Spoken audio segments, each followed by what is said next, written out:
Welcome back to Lesscashmoremash. My name's Tom. And I am Mike. And today, Mystery Mash Monday.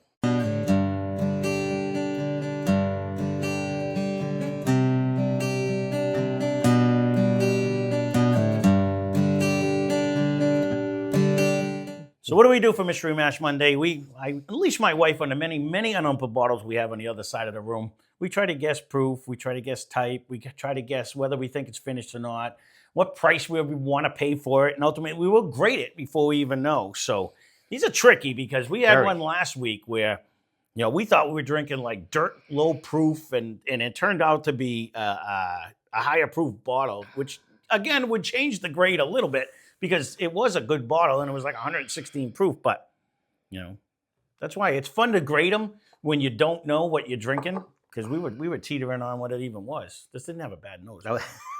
I was going there, but you kept going, so I was just being patient. I will agree, it does have a pretty decent nose.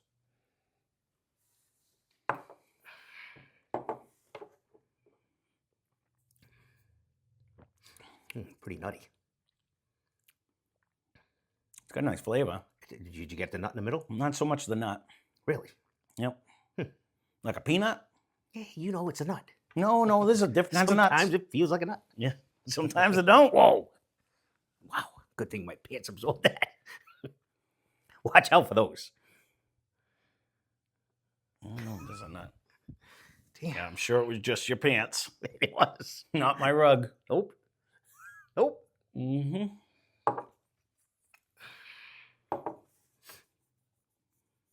I'm trying to get you a nut. It's right in the front. I'm not getting a nut. I get an oak. I get that towards the end. No, I'm not an oak residue in the back. It's got a nice caramel flavor. It feels like there's a little something to this. I was going to say it's not an 80 proofer. No, it feels like a little something. Tasty. I mean, it is the first drink of the day, but it is like it the flavor lasts. It has a decent it does time and a decent even finish. when you swish it, it does hang around. I forget these we can actually. Wow, got it under the glass and everything. Hell of a job I did. First time with these new glasses, I guess. This is actually very good. Like that's smelling very good. I'm believing we're in Bourbon Land. I don't think we're in a rye. I was waiting on that because I can't tell. I'm really trying to get your nut. Even when you swish it though, it doesn't super baby orgeal. I believe that's the proof that I'm getting right now. Mm-hmm. So I bet I'd say we're probably at like a 108. That's the hard part because it does have a little of the pop rocky, but it's not. It's drinking full flavor. I like that 108 proof. I hope it is. Well, we got to put it up against. If it's 108, it's no lower than 100. I don't believe. I was kind of gearing towards that. It could be a bottle and bond. You know what I mean? That's where I was kind of. But it's full flavored and it actually lasts a while. It does. Even when you don't swish it, I get that oak residue flavor, but I get a nut forward. That's pretty tasty. I'm trying to get you a nut. I don't get you a nut. I definitely finishes with a nice oaky. It's a nice caramel in the front for sure. It's got a nice caramel start, and then not in the nose so much though. Yeah, I'm not getting you a nut. I'm getting more of a caramel than a nut. I don't get the nose, nut nose though.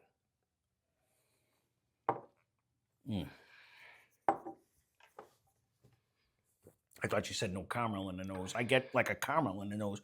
I get caramel in the front of this, and then it finishes with an oaky thing.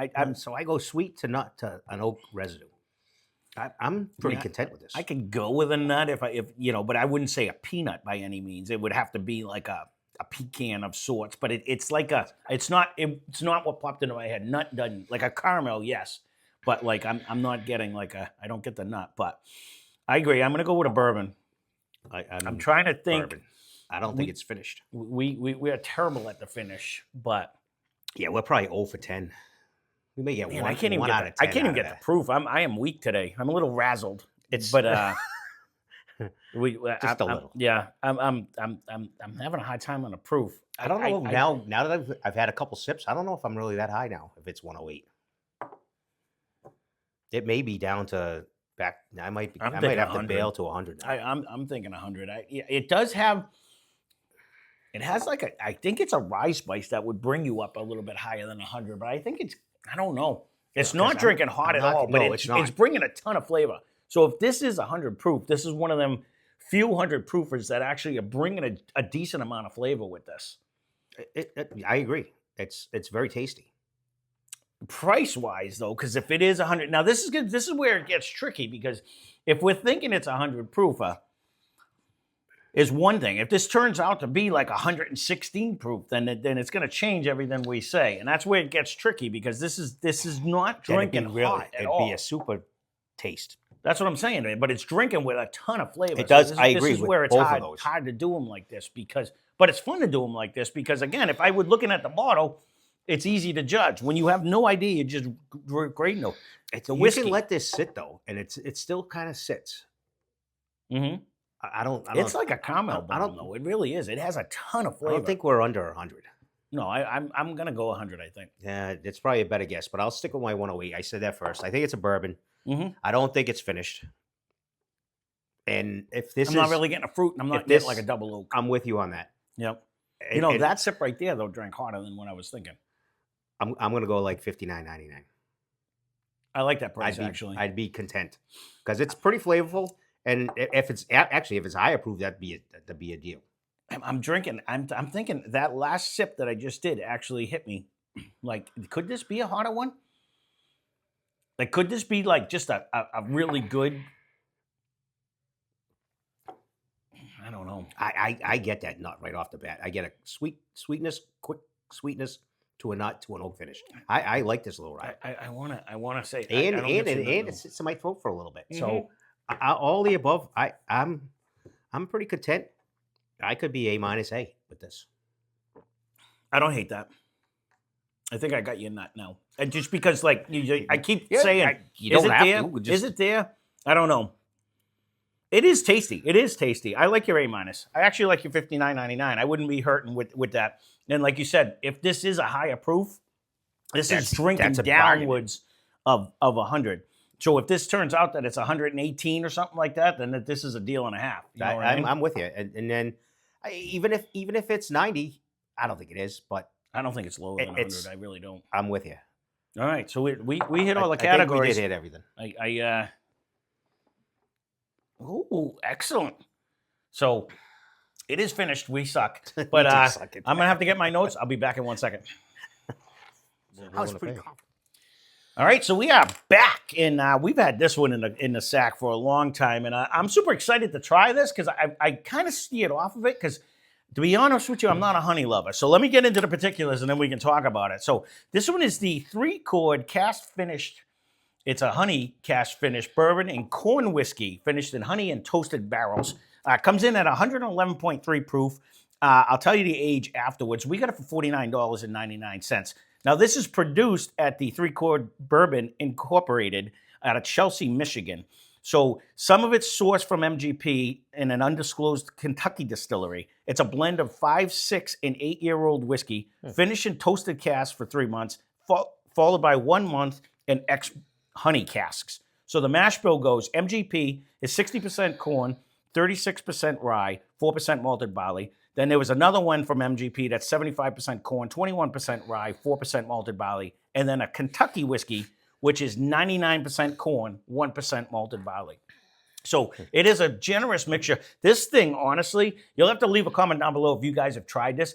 I usually, like, this has been in the sack for a while, and we tried the Blue Note honey, and this is with that super sweetness. I kept saying it was a huge even now in the caramel nose, you can almost even pull that out. But this is a ton of flavor, and I think the sweetness from the honey makes this drink super soft. Like I was hard pressed to say 100. You know what I mean? But I did say like there was like a little spiciness, but it didn't give me the traditional pop rock of a high. That's why I totally steered against the rye. Mm-hmm. For me, I did get a little sediment in my throat, but again, we do suck at whether it's finished or not. But you know why? Because the main finish to me, I mean, it was finished in regular casks, honey, and then but the honey really, Like it tapers down. One of the ryes is 36% rye. I mean, that's a generous amount of rye. Normally, you get a nice pop rocky feel out. Yeah, This drink's soft as silk. It really does. It does. It didn't no baby orgeat, no numbness. It does. You could get hurt whoop with this. That's what I'm saying. They 100%. That was gonna be the word, but I was trying to think of something different. At 111 proof, this is one of the ones when you drink it. I mean, because that Sweetens Cove was like 100 and somewhere, maybe 115, and we were like, "Whoo, that's hot." This drinks full of flavor. We kept saying it. Flavor. And I do like the A minus, and it was $10 less than this. This is, you know, sometimes I'll say $49.99. This is worth every penny. So 100%. Yeah, I'll be curious to see if you guys do have these. I know 3 chords all over the place. And out of all of the 3 chords that we've done so far, I think I like this one the best. It does stand out to me right now. Yeah, as far as one of the better ones we've done. Yeah, and I've steered away from it because it said honey cask. And again, I'm not a huge honey person, but she's good at picking stuff that you kind of push to the back. Yeah, because this has been in the sack for a the while. One time you unleash her. Yeah, when it did once a week. Yeah, no, this is a great find in my eyes. It is. You know I what agree. I mean? And thank you, super fan of the channel, Steve, found this one way back, and I'm like, you know what? We've never tried a honey finish. Grab it, you know. And now I'm glad I did. So there you go. That's Mystery Mash Monday. Again, if you guys have tried, just leave a comment down below. I always like to hear like where it is and how much you guys can get this for. If you are passing it up because you are like me, it brings a super sweetness, but it's not like that. It's a little ride. Honestly, you get the sweetness to an oak for me. So it's pretty flavorful. I'll be curious if you guys get I don't get that nut, but man, it is. I kept saying it's like a caramel bomb, and that's why, because that sugary sweetness really, but it finishes with a nice oaky presence, but not. Sometimes the double oaks give you that tannic, or you get that it's not super pronounced, but it did end with an oaky finish. So it does. And there's some years in it. So again, this is a good A minus. I think this is going to do very well in blinds. And at that proof, for that price, you can't beat that with a stick. So double. There you go. That's Mystery Mash Monday. Again, thanks for watching. Hope you enjoyed the video. Spend less, drink more. Cheers.